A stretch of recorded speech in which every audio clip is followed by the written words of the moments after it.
Hey y'all, how you doing? Um, just come to you with another video today. Going to be doing a little bit more work on the carburetor here. I'm saying more work. That's kind of a misnomer. I'm getting started on working on the carburetor here for myself. This is for the 360 that I've already got it started and run it just a little bit, but the carburetor wasn't working at all. I mean, it was horrible. So um, I'm going to try this again and see if I can get this one to work. It's actually got some crud in it. This is the carburetor that came on the engine on the 360. So I'm going to try to make this one work. And the accelerator pump is actually working on this one versus the other one. So let's see what I can get done, okay? Um, so I'm going to rotate you and put you over here so you can see what I'm doing, okay? So here we go. Alright, let's see. Alright. I'm going to try in the future to use my selfie stick a little bit more often instead of just doing it by hand or setting holding the camera by hand or just setting the camera up somewhere and saying, well, okay, here you go. Um,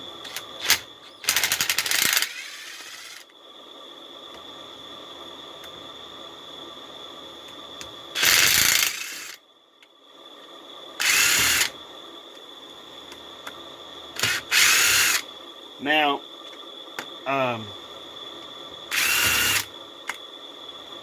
I went through here and I cleaned off my table, my work table, but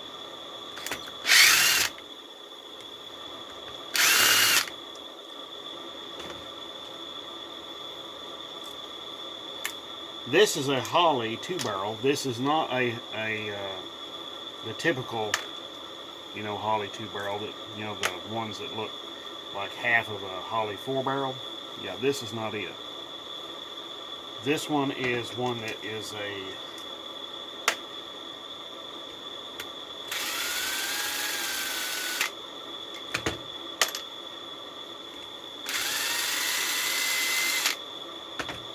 yeah. This is one that's been on the engine, but yeah, this one I don't know the particular model number or nothing like that. Which brings a good point. If you're looking to rebuild a carburetor yourself, what you might need to do is go, and let me see if I can. Now this one has got its numbers right there. So you see right there? Yeah. Now lots of carburetors will have like this thin little metal tag attached to one of the screw holes. And that works out pretty good until somebody decides to like open up the carburetor and then take that metal tag and keep it and throw it away, and then it never winds up back on the engine. It always seems to get lost somewhere. Not sure why, but it just does. Of course, as usual, you want to make sure and use a little magnet tray to keep up with all the little hardware and fasteners and everything. And you want to try and go through and make pictures of everything, especially if you don't have a manual for this. Now, I'm recording a video, so I can just go back and look at the video and tell me how to put this on, how to put that on. But here's something else.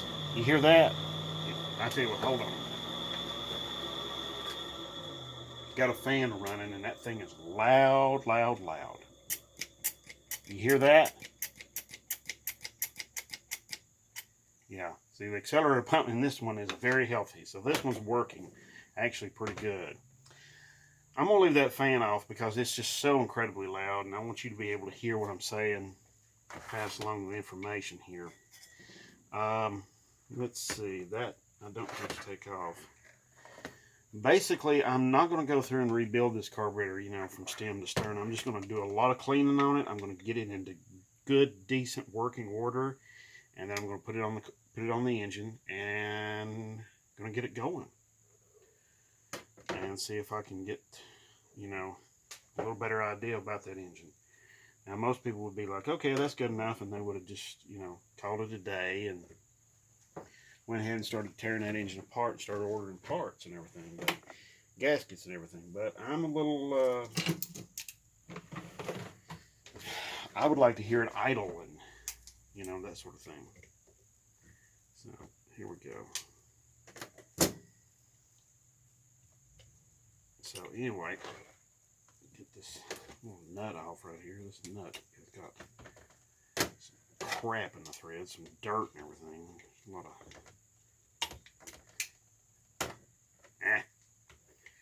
like I said, a lot of dirt in the threads. Probably should have went over that with a wire brush. But here we go. Okay. Now we just want to, you don't want to like beat stuff off of here. You want to be gentle. Okay.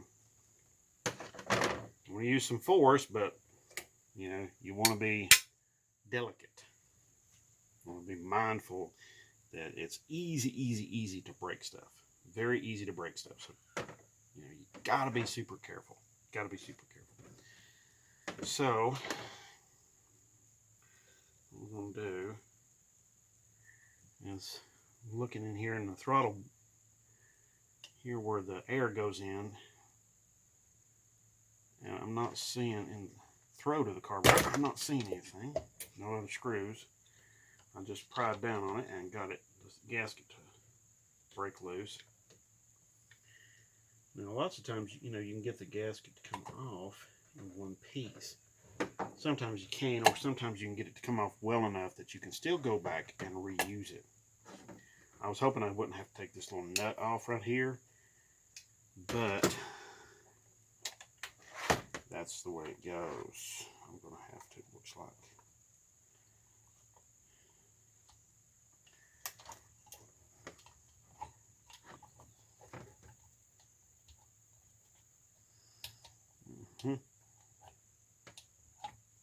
So let's see. Yep, I'm going to take that off.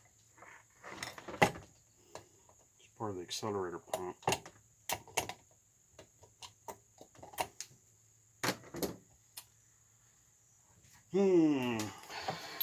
Let's see.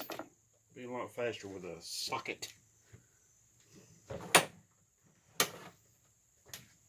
Wouldn't it? So you got small sockets here. Do I have what I need? Maybe. Possibly. If not,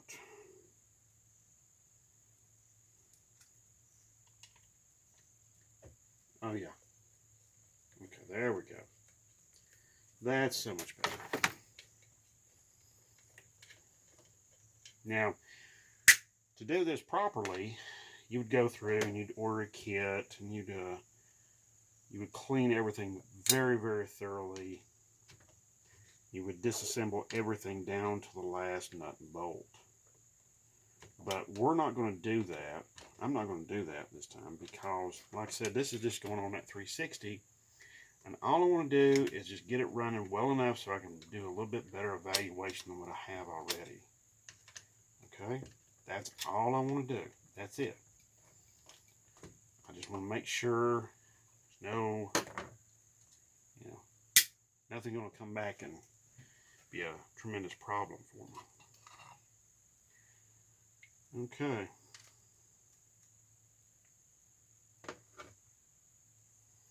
Well, that accelerator pump diaphragm is not in the greatest of shape, but it's still pliable enough to work, which is big. Ugh. Ooh, we got a lot of, yeah. Ugh. Spider web, yeah.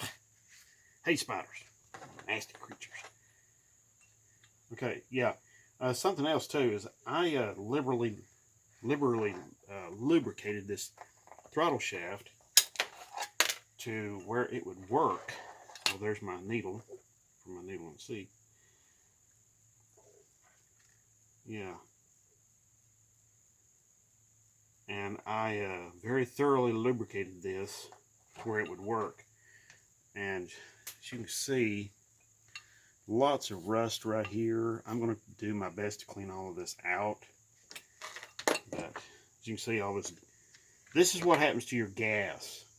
Okay, you see this kind of this crud right here. Yeah, you see that's what you're. I mean, that's almost like glue almost or something. It just becomes very sticky. There's this sticky kind of feeling about it. It's pretty nasty stuff. But like I said before, all I'm going to do, get this thing running well enough, you know, to do a little bit better evaluations as to, hey, is this thing going to be worth the crap? Is it going to be worth tearing apart and rebuilding, or is it not? I mean, I don't have very much money invested in this engine. Right there's my float. It is a phenolic or plastic, however you want to call it, whatever you want to call it. Some people may say plastic, some people may say phenolic. Potatoes, taters, whatever you want to say. Taters, potatoes, whatever you want to call them. Alright, so I'm going to let that sucker sit right there. Alright, we're going to do a little bit of cleaning on these throttle plates back here. So, yeah, these throttle plates are steel, so they're going to rust, unfortunately. And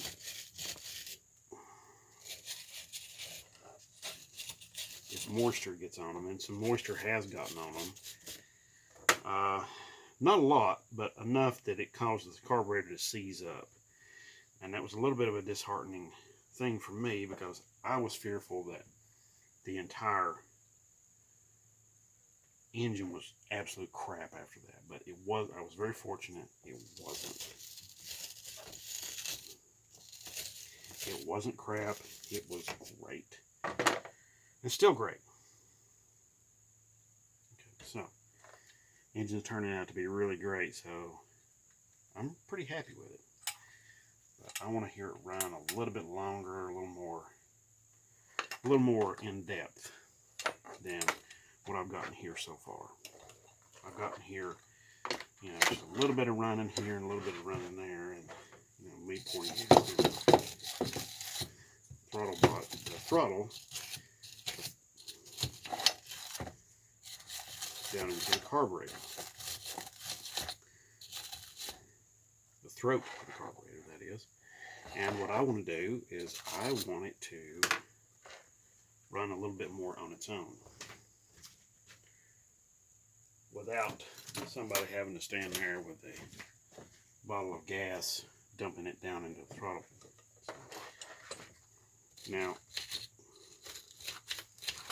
I know a lot of people would be like, you know, oh, you need to tear that thing apart completely and do the full rebuild and all that.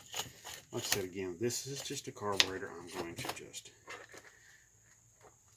I've got a couple of these already, so there you go. Oh, excuse me. Anyway, I'm going to do, let's see, let's get the brake parts cleaner. Yep. What we want to do, I'm going to clean this really good.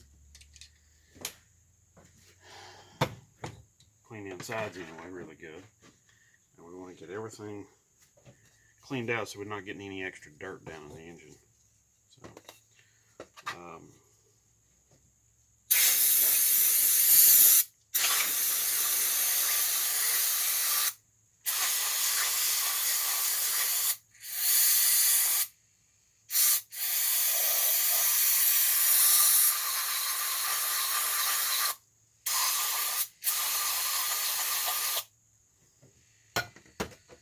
oops, making a mess.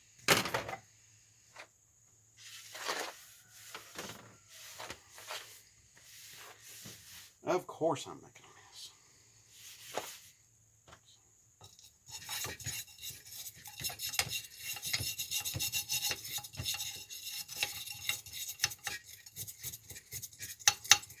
Probably take the jets out real quick just to get everything, all of that cleaned up.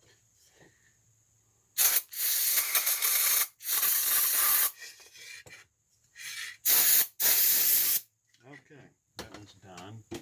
Wasn't much in that one anyway to begin with. Not much in this one either. I may have to make a trip to the parts store to get some more brake parts cleaner.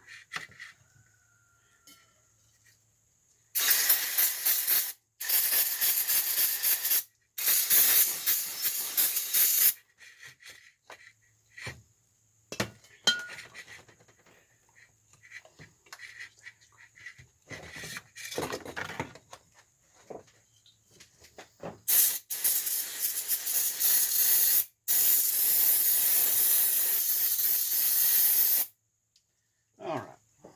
Oh, there's some AutoZone brake parts cleaner.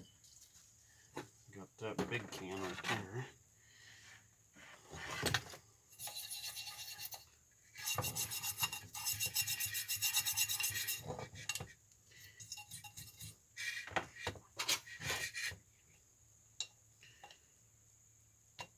Now they make a special tool to remove these jets, which they look like the standard Holley 2-barrel or 4-barrel jets.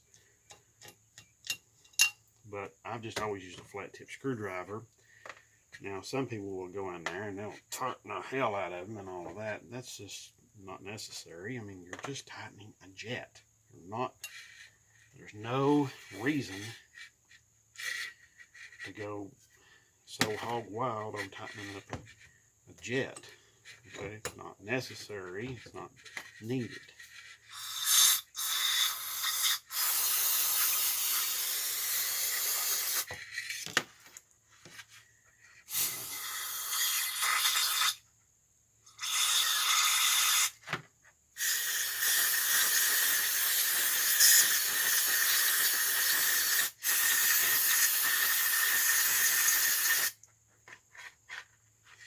Lots of crud come out of this.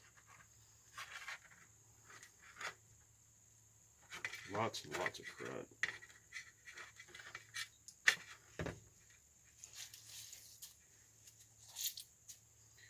So I'm going to clean this up best I can anyway.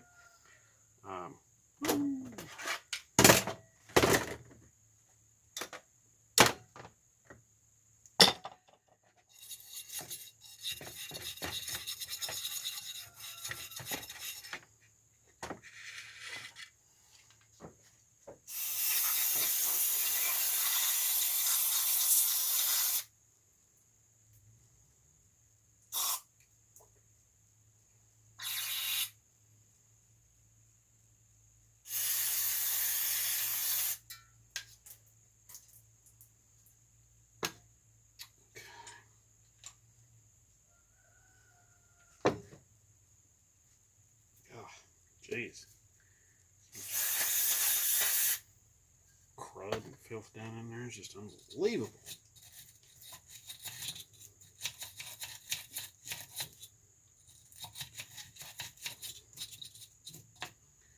All right.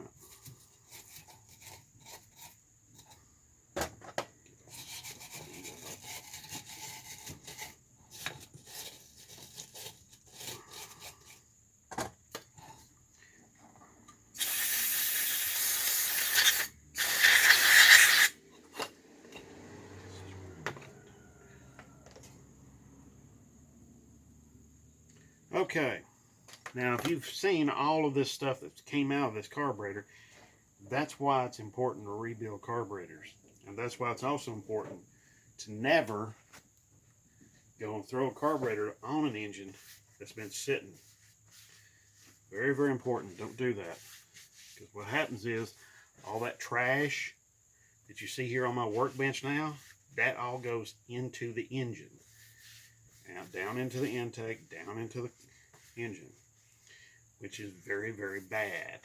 Very bad. It's a bad, bad thing. You don't want that to happen. That happens, and then you can have some serious catastrophic failures and problems that can occur. If you look here, there's some moisture, some water that's been harboring inside this carburetor for some time. So it's really a mess. I mean, it's really a bad, bad situation inside this carburetor. It was so dirty. It's better now, but it's still, you know, I wouldn't put it on an engine to run 100,000 miles, nothing like that. I mean, if I was going to go, you know, it's plenty safe enough to run it no more than what I'm going to run it on that. And that engine is going to be rebuilt anyway. So there you go. All right. So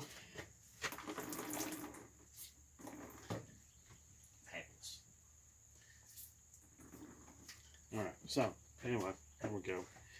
I'm going to set this down there. These down there to soak up some of this moisture.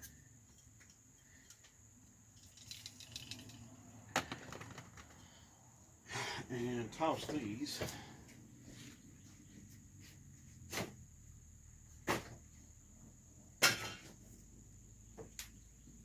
All right. Now, let's see. A little bit more cleaner.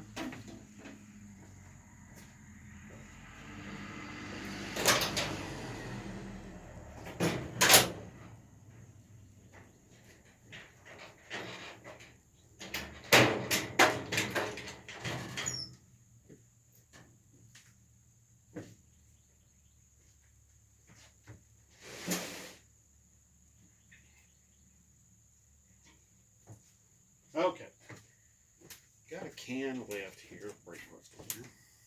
I had to go digging for it just a little bit, but I'm going to clean these jets up here just real quick. Wow, I think they could use a little bit of brushing. So, just get some of the big deposits off of them.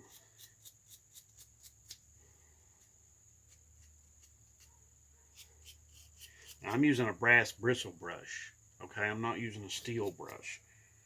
You gotta be, this is softer material. I think this is brass here itself, so we want to be really careful with the jets.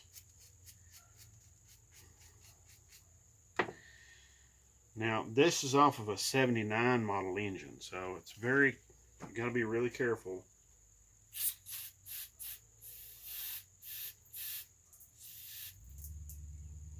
And you ought to be aware that there is a lot of things that manufacturers were doing back then to get some of these cars and these engines to work right, while trying their best to get the emissions correct. Remember, 1979, emissions, the catalytic converter just come into being maybe, what, 6 years earlier, in 73 it was. So, as you can imagine, there was a lot of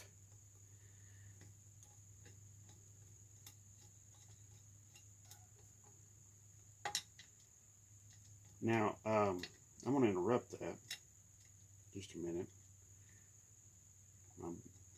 What you want to do, I'm putting these jets in. What you want to do is, let me show you. Okay. Ah, boy. Sorry about that. But you see those jets down in there?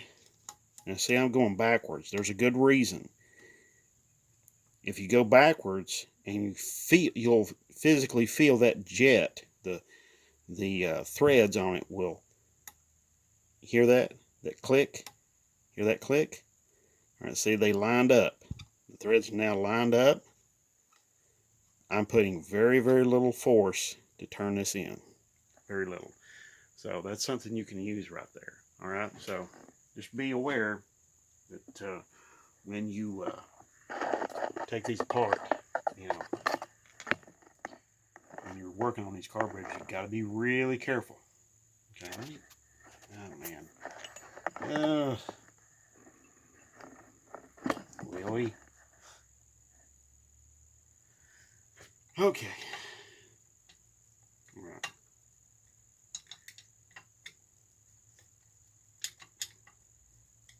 Alright, so we're going to tighten these down just a little bit. Don't need to go crazy. Don't need 900 foot-pounds to tighten them down or nothing like that.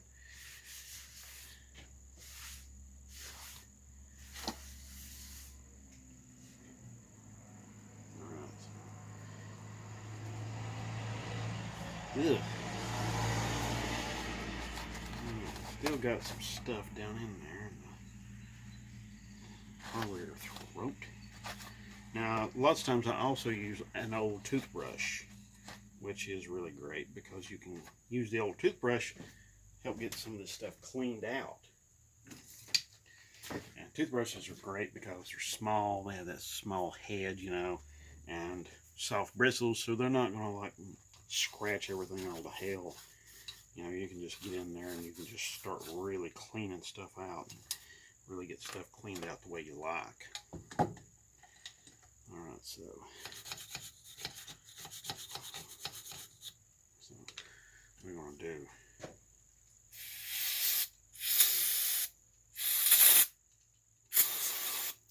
I see some deposits in there.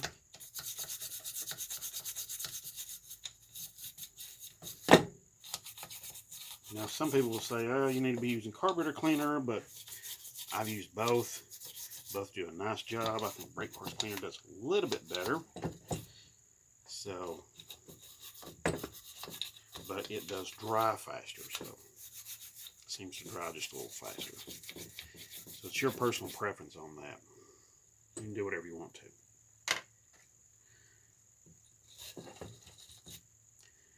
Okay, some sort of piece of crud in there. I don't know what that was.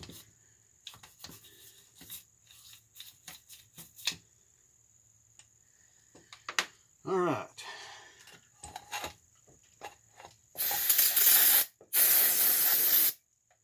Okay. Had a whole bunch of cans that had almost no brake parts cleaner in them, so got one here that's like maybe 3/4.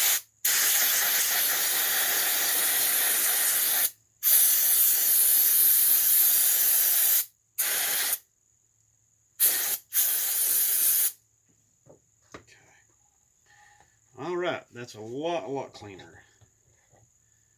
Whole lot cleaner. I like that. I like it really well. Okay. Now, I'm going to clean this top portion up here because it's really nasty. There's a dead bug just fell out of it. Yeah. Yeah, anytime you got engines that are, or cars that are parked for long periods of time, you're going to have all kinds of critters that seem to want to make their home in them.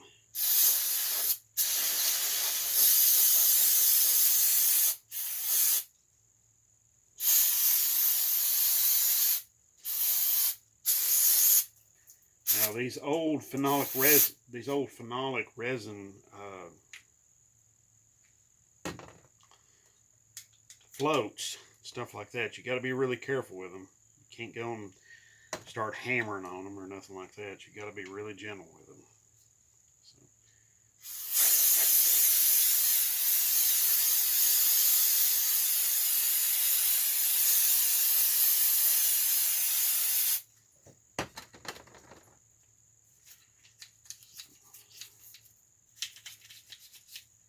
All right.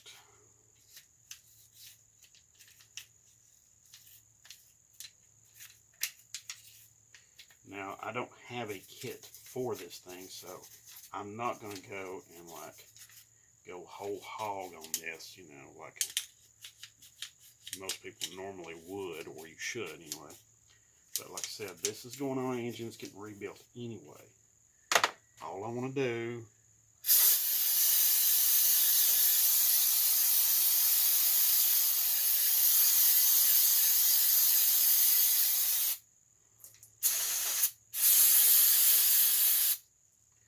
whoops. That was brilliant.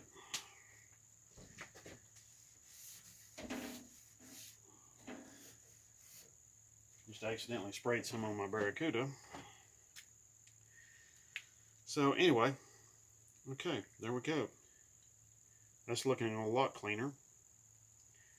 Tremendously cleaner. Well, almost tremendously cleaner. Big chunk of crud right there. So anyway, one of the main things you want to do is you want to clean out all the little passages, all the little holes, all the little places where all the crud can build up inside there.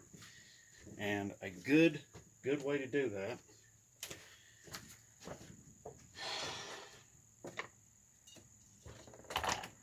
is to use one of these right here. Now this one's a little bit bent, so we'll try to straighten it up here just a little bit. But it's really super easy. You just take this, put this in there, and then you can use it to clean out some of these passages. Now there's, I'll just see.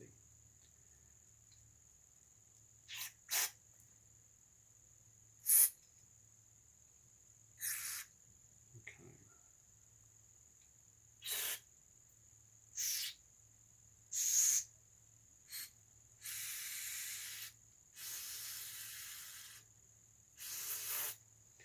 Now that, when you're doing it with this, with that straw, it's more precise. You can get more into certain little areas and stuff like that, rather than being with the full-on spray where you can see. I'm gonna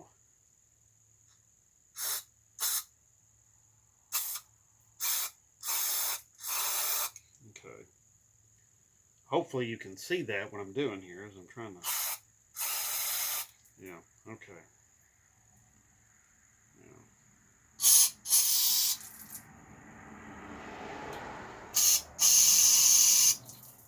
Okay. One kind of irritating thing about this carburetor though is the throttle plate has got a spring on it, spring loaded, so it's being a bit of a bit difficult. Okay, so there we go. All right, that thing is cleaned up and cleaned out, and all right. Now, I'm gonna let this sucker air dry. I'm gonna turn the fan back on, noisy critter, and I'm gonna allow this thing to sit here and air